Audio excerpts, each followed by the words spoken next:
কুয়েতে বিষাক্ত মদ তৈরি ও বিতরণের সঙ্গে বাংলাদেশি নাগরিক জড়িত বলে সংবাদ মাধ্যমের প্রকাশিত প্রতিবেদন প্রত্যাখ্যান করেছে সেখানকার বাংলাদেশ দূতাবাস।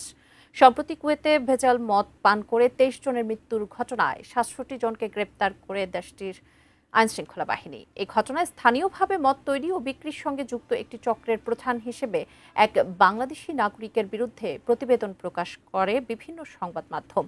এরপর গভীর উদ্বেগ প্রকাশ করে তাৎক্ষণিকভাবে বিষয়টি যাচাই করে কুয়েতে অবস্থিত বাংলাদেশ দূতাবাস।